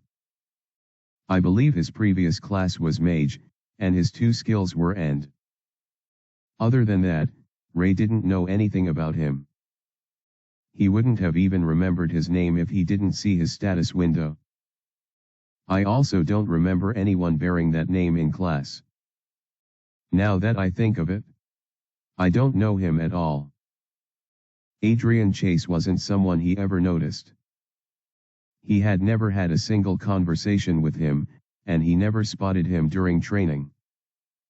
It was almost as if he didn't exist at all. And someone like him is finally free from the Royal Council. Is this what he wanted all along? Freedom. But that didn't make any sense. If Adrian wanted to leave, he could have just done so without resorting to all of this. He could have left and defied the rules long ago. Maybe he didn't want to draw attention to himself while doing it. He wanted others to go with him in a seemingly natural way. He might have orchestrated or at least sped up the instability among the students, causing the inevitable to arrive much faster than normal. The result? He was able to leave with the crowd while remaining hidden from sight. No one would suspect a thing. It's too unfair. Ray clenched his fist and bit his lip as he looked at the back of the very boy he had been searching for all this time. Now that he finally saw him, there was nothing he could do. He's so close. Practically a couple meters away from Ray's reach. But he feels so far away. Ray thought of a bunch of skills in his arsenal that he could use, but they would either be too flashy or ineffective. And so, Ray, the highly revered underworld dealer, dragon slayer, and anomaly, could only watch, suspended in a single position. Completely rendered powerless by a weaker foe. Asterisk. Asterisk. Asterisk. Thanks for reading. I know none of you expected this, since it's a new character and all. But what do you think? Did the mastermind live up to the build-up? Chapter 182, A Silver Lining. Now that they have left, it's time to begin the main announcement.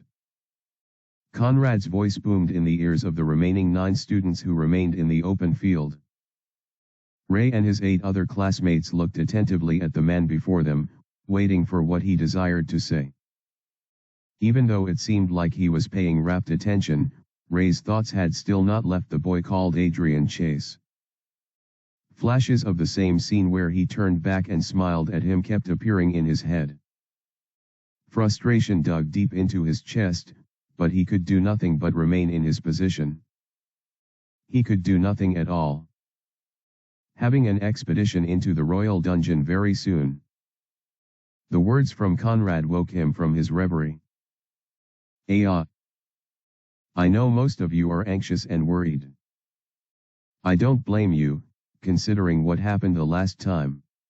As Conrad said this, he appeared a little uncomfortable. Valuable knights and mages had died, so it wasn't an easy thing for the United Human Alliance to suggest returning to the dungeon. However, it had to be done. The ecosystem has been changed, and the monsters inside are running rampant. If we don't take care of it soon, it could lead to a catastrophe. Ray knew exactly what he was talking about, as he had read about it in more than 1 or 2 books since he began learning of this new world. Monster evolution. When monsters of a certain kind consumed other monsters in other kinds, specifically their monster cores, they grew unnaturally stronger and developed special characteristics. The level of change, and its overall quality, depended on compatibility. I was considering checking out how far the hobgoblins could go, but my plans were cut short by that dragon. It is possible for monsters to go through evolution if they consume cores from other kinds of monsters. Which is why we are constantly grateful that the dungeon floors are designed in such a way that prevents monsters from various floors from mixing with one another. But now, thanks to the dragon, all of that had changed. Lower floor monsters will rise to the surface, and the stronger monsters will consume the weaker ones, leading to more evolution. If the situation wasn't curbed quickly, there was a chance that an invincible monster could be born. It is trite that monsters have weaknesses. But, if a monster evolves by consuming several other creatures that compensate for that weakness, it becomes an ultimate being. In essence, unstoppable. Ray could feel his heart race as he heard Conrad explain more about the situation. The issue of the mastermind still bothered him to no end, but he decided to place that at the back of his mind and focus on the information he was currently receiving. Sir Relix, the dark adventurer who saved our city from destruction, has assured me that he will guard all of you in your expedition, and he assured me that no harm would come to you. Ray could see the tense expressions of most of the students now softening. There was no one around who didn't know the name Relix. He was practically a celebrity. Dragons are considered the apex beings of this world, so since Relix was able to defeat one, everyone is assured of their safety. At least, to an extent. Ray felt weird referring to himself or, at least, his alter ego in such a way, but he had no other way of addressing it. Relix was separate from Ray as far as he was concerned. By clearing the dungeon with his aid, you'll be able to get much stronger than before. Perhaps once that is settled, you can finally leave the capital and begin your true adventures. Ray had a wry smile as soon as he heard this. By adventures, don't you mean war? Ray knew how dire the current situation was. More than ever, the threat of the dragons weighed heavily on them. With the loss of the skilled mages and knights of the Alliance, I'm sure Luciel and Brutus will be permanently stationed on the battlefield. That meant the students were largely on their own with the exception of Relix. But, since I am Relix, it's essentially just us otherworlders that will be in the royal dungeon. Ray wasn't sure how comfortable he would be when exploring dungeon floors with people around him. He knew a lot of restrictions would have to be placed on his usual mode of operation. I can't run wild as I normally would. Let's have some good news now. I can see you all have dreary faces, but it's not all thunderclouds and rain, I promise. Conrad's face slowly broke into an understanding smile. I just had to get the heavy stuff out of the way first. The journey wasn't for the faint of heart, so it was better for those who only desired benefits to understand the dangers and horrors that currently waited them. If they could see that, then the benefits would naturally come rolling in.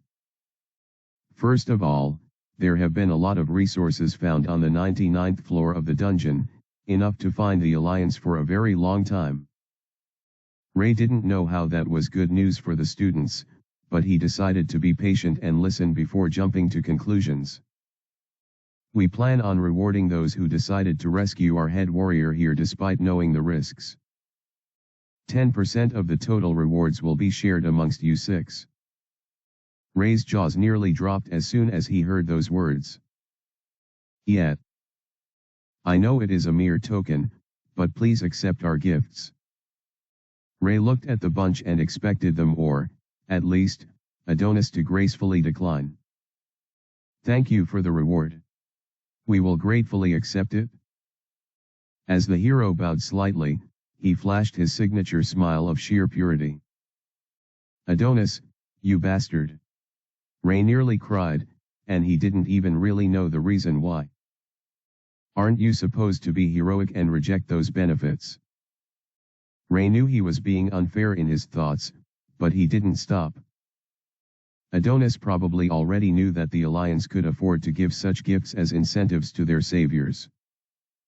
Plus, as a hero representing the otherworlders, he knew better than to simply be a doormat and get used. Since the very first day, he shrewdly ensured that his classmates enjoyed the best luxuries while paying their dues to the Alliance. In essence, Adonis had a balanced stance. Still, if I knew it was going to be like this, I would have just taken my share. How was it fair that he did talk the heavy lifting and his classmates reaped the rewards? Was he being greedy? Yes. Did he care? No. As Ray was having these thoughts, Adonis' calm and gentle voice suddenly echoed out and stopped him in his tracks. I would like to suggest a little adjustment to the allocation, if you do not mind. Conrad shook his head and gave Adonis the stage to continue. I would like all 9 of us who remain to take 9% of the rewards, while the remaining 1% should go to the families of those who died in battle. As Adonis said this, Ray's heart instantly melted and all his selfish thoughts turned to dust. That's fair, I guess. Asterisk. Asterisk. Asterisk. Thanks for reading. The arc is coming to an end soon. I know I said this before, but I mean it. Just trying to conclude this entire event. Chapter 183, Resolve to Grow Stronger. According to Adonis, he didn't feel comfortable with the current allocation of rewards, considering the circumstances surrounding the entire incident. Billy and Alicia were missing, and Ray went out to search for them. If it wasn't for his decision to seek the aid of Sir Relix, we would never have found them and even gotten rescued from the dragon. In essence, everyone had their own circumstances. I would have liked to give Ray my own share if it was possible, but unfortunately I require resources for a particular endeavor of mine. Adonis slowly turned to Ray and bowed his head slightly. I hope you can forgive my selfishness, Ray. The instant he did this, Ray swiftly raised both hands and waved them in an awkward attempt to dismiss the entire thing. Stop it. There's no issue at all. I wasn't thinking of taking your reward, even if you offered. Ha ha. Ha. The awkwardness in the air lasted for a few more seconds as Ray and Adonis stared at each other, before both of them looked away with somewhat complicated smiles on their faces. Ray had a flushed shade of pink on his face, as he was absolutely mortified by Adonis' suggestion. As for Adonis, he had a relieved, but somewhat sad expression on his face. Thank you, Ray. Sure. Once more, awkward silence took charge. Ahem. Thankfully, it didn't last for too long. As soon as Grandmaster Conrist cleared his throat, all attention returned to him. I understand your suggestion, hero. If that is fine by everyone, we will split the rewards like that. As attention was cast on the remaining 5, they had a choice to make. Accept or refuse. Of course, I have no problems with that. It's cool. No big deal.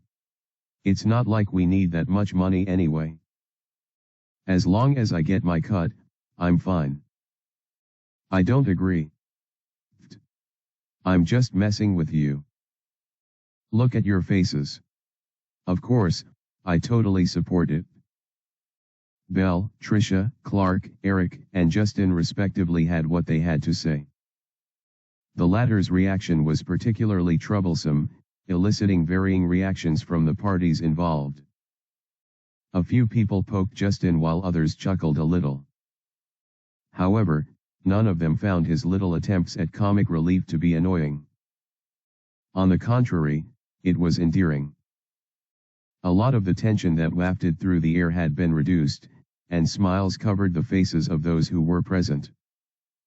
I'm glad you all agree. We already had compensation we wanted to give to the families of the deceased, so we will add the 1% to the initial sum. Conrad raised a brow and smiled softly. Is that fine? Without wasting much time, everyone responded in the affirmative. Understood.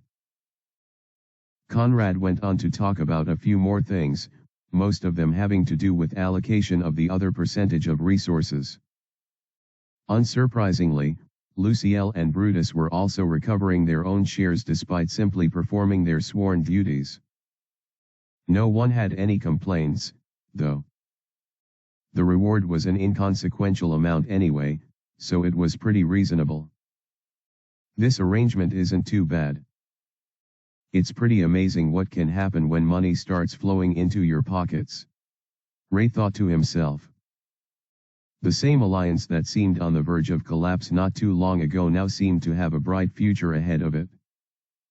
It put a smile on his face. Now I can see why they had to send the deadweights away first. If they had stayed, most of them would just try to suck this alliance dry of resources before ditching at the last minute. At least, with this arrangement, only the truly helpful ones would get rewarded. It took us nearly 2 days, but we have successfully stored the dragon corpse and have started processing it. Conrad added, bringing Ray back into the conversation taking place. Apparently, the dragon corpse was being processed to make special items for all 9 of them. Hee hee. Sweet. Ray found himself grinning even wider. Monsters had special anatomies and qualities that made their parts extremely useful for things like armor and other kinds of equipment. I'm sure the dragon commander's carcass will be even more useful than a regular monster hide. It wasn't that Ray was lacking in magic items. In fact, he had a lot of them to spare, and he could probably get more if he wanted. The problem is that there's only so many items you can stack at the same time. There was something known as equip limit. It wasn't a quantifiable thing, and everyone had their limits depending on levels and other unknown factors, maybe talent of physiology. However, this equip limit made it impossible for a person to stack up more than a certain number of items. My current limit is 30 items. It was a reasonably high number, considering the fact that most people couldn't equip more than 5. 12 was the current best record, and yet he had managed to exceed twice that amount. Still, it felt a bit frustrating that he had the means to obtain more items, but even if he equipped them, their effects wouldn't stack after he successfully equipped 30. I don't know when or how the limit will increase, so the best thing I can do is replace the weaker items with stronger ones. Thus, he was looking forward to the item he would get from the dragon's corpse. If it was something grand, he would use it in the stead of a less impressive tool. Besides, I'm pretty excited to see everyone else get stronger. He wasn't sure he could single-handedly topple down a dragon empire by himself. I need Adonis and everyone to get stronger. Of course, I won't get complacent too. During the incoming raid, he couldn't afford to be left behind and outdone by Adonis. Or any other classmate for that matter. We should all grow strong.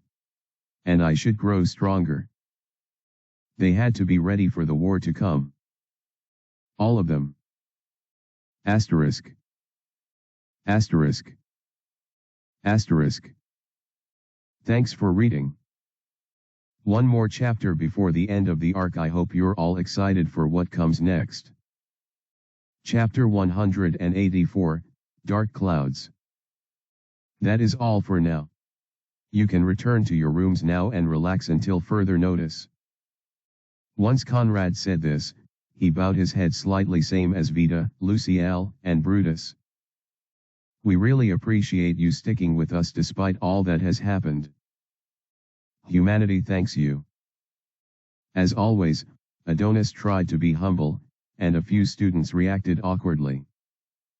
Ray acted stupefied, and before anyone realized it, they were already on their way. As Conrad watched the otherworlders leave, his smile grew broader, but a distant worry echoed in the depths of his eyes. It seems like we haven't suffered too much of a loss. We have more prospects than ever before, and we aren't fighting on our own. The presence of the otherworlders comforted him, and the comrades that stood by his side. Sir Relix will be here within 5 days, so we should make all the necessary arrangements for the dungeon raid. The mysterious man that they had only gotten to know about barely 3 days ago seemed to be their best bet and central figure in the success of the planned raid. If he didn't show up, everything would crumble into pieces. But Conrad had hope. It was the same kind of irrational hope he had when he first heard Relix's intentions of saving everyone by himself. Against all odds, the man succeeded. As such, Grandmaster Conrad chose to place his faith once again in the one whom the entire United Human Alliance relied on. The Dark Adventurer, Relix. We still don't know anything about him, though. All my connections tell me the same thing, that there is no top-ranked adventurer with such a name. Lady Vita's voice oozed with skepticism. Conrad couldn't blame her.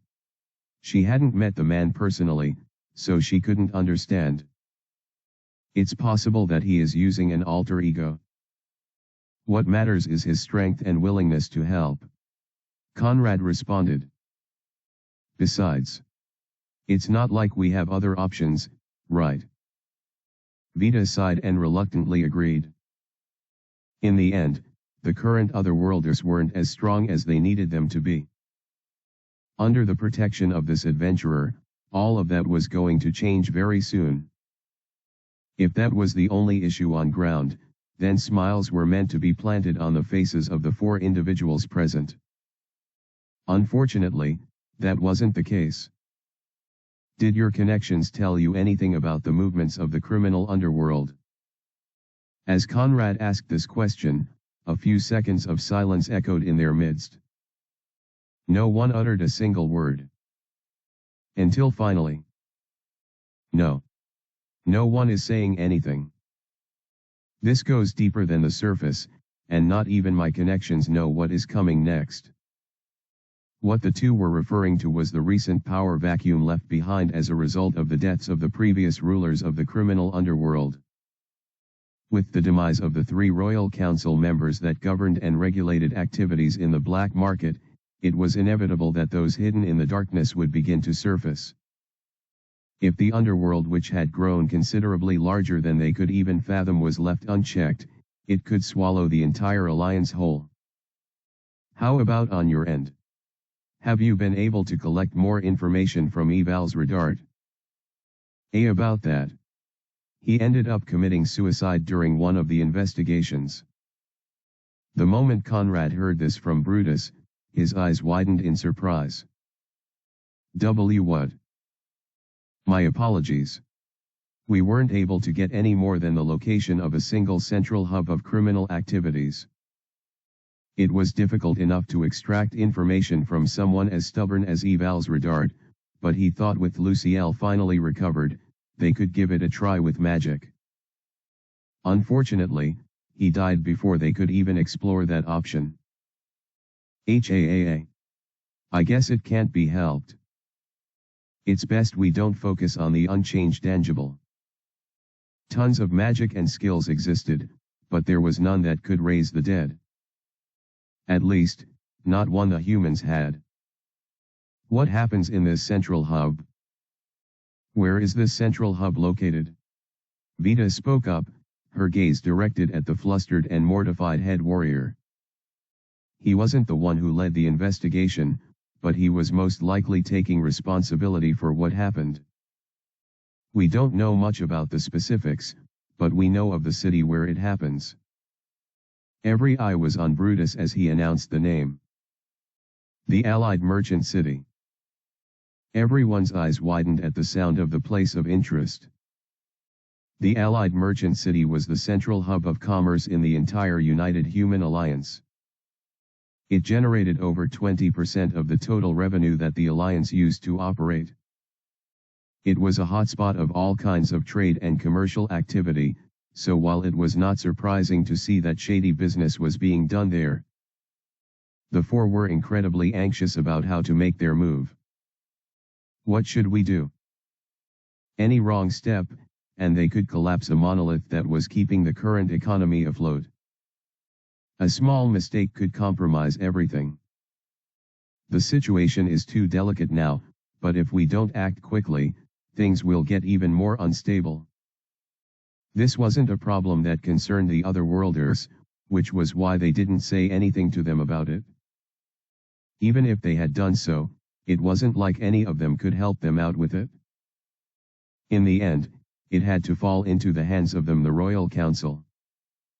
While the Otherworlders tried their hardest in the Royal Dungeon, they had to find a way to resolve the issue they lay before them, before it became a cancer that they could not control. This Obsidian Council, the Slave Trade Association, and the Mercenary Gang. They have to be stopped somehow. The combined body was called the Grand Triumvirate by the now deceased slave trader, and for good reason. They ruled everything in the underworld. It appears we were never as united as I had hoped. Conrad said bitterly as he looked at the three before him. Vita, Luciel, and Brutus. They all knew the ugly truth at this point. The dragons aren't our only enemies. Asterisk. Asterisk. Asterisk. Thanks for reading. Sorry, but it looks like there'll have to be one more chapter.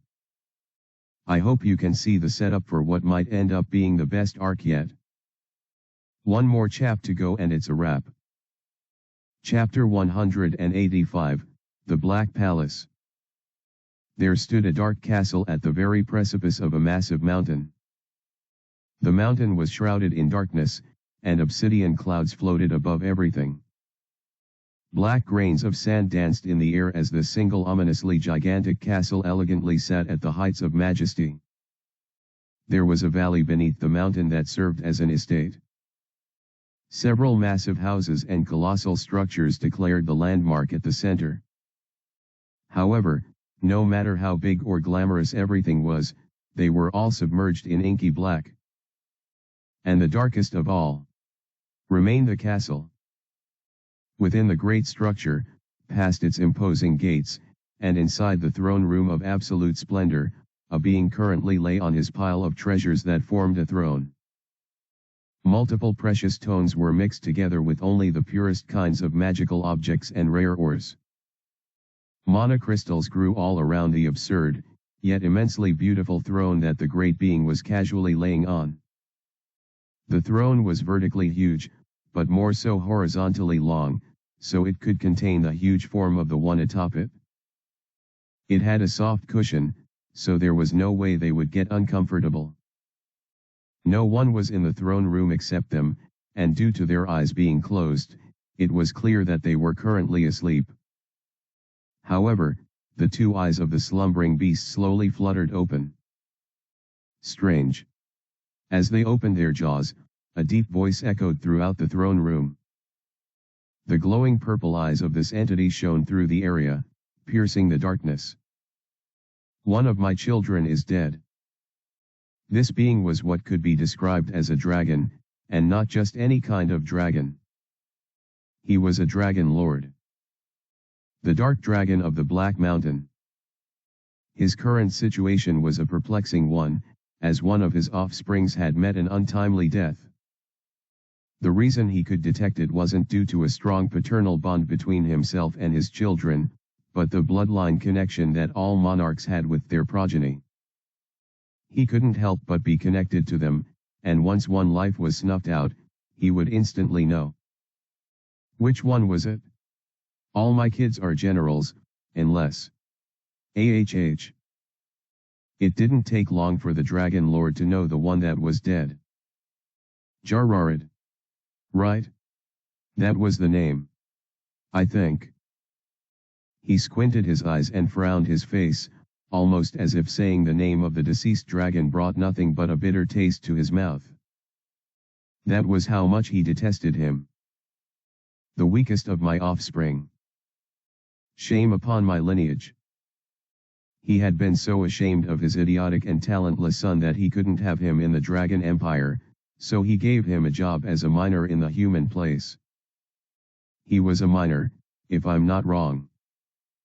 Yes. That's about right. The minerals he got from the human cities were quite subpar, all things considered. Since mana didn't flow as densely over there as it did in the Dragon Empire, it was a given that their materials would have less quality.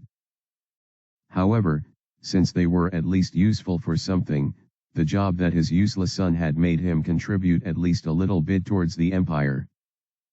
His death isn't really consequential. It's not like we won't live or function well without those minerals. But... The dark dragon narrowed his eyes, staring emptily into space as he growled silently. Everything around him began to tremble in the presence of his almighty power. How exactly did he die in a human city? Rage, mixed with disgust and disappointment, began to swirl within him. He was embarrassed that he had a son like that. Even in death, the useless bastard kept bringing shame to the legacy of darkness. He got himself killed among the humans. Is this some sort of joke? Sure, Jihad wasn't the strongest dragon around, but he was still a dragon commander far above the dragon newts and dragon soldiers. Are there any other races in the Western continent? I don't think so. Humans were the only ones who populated that entire parcel of land, which made it their usual playground. The truth was, humans were hilariously weak. They were perhaps the weakest of all the races in H-Tray. They barely had any natural abilities or talents, and none of their features gave them any major advantage in battle. They were nothing more than cannon fodder to be used when training dragon newts and dragon soldiers. A single competent dragon commander could probably alter the entire scope of battle if they were sent. He could have even sent his useless child, and the fool would have been able to annihilate most of the humans there. The only reason he didn't was because there was no need to. The struggle of humans didn't have to end so quickly, so the tides of their battle was something they actively ensured wouldn't fall too far out of balance. If the dragons were winning too much, they would lessen their forces, and if the humans were winning too much, they'd send some reinforcements. It was nothing more than that.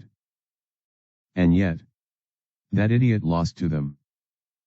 The Dragon Lord shifted on his throne, feeling the cushion rub on his scaly body. What a curious development. Which group defeated him? Did they gang up on him? Was it an ambush? Were there special circumstances behind it? The Dark Dragon had to admit that he was curious. As his eyes shone brighter, the 6 horns on his head became more pronounced. Is it possible that humans have gotten stronger? Maybe smarter? Somehow, he doubted it. Either way, I think this is worth investigating. He slowly closed his eyes and returned his posture to the way it was before. As he got comfortable, he had one trailing thought. I'll get to it as soon as I wake up. Thus, the Dragon Lord returned to his slumber. This single act saved humanity from extinction at the hands of overwhelming power. They just didn't know it yet. We will now be beginning Arc 3. Asterisk. Asterisk. Asterisk. Thanks for reading this chapter, so I hope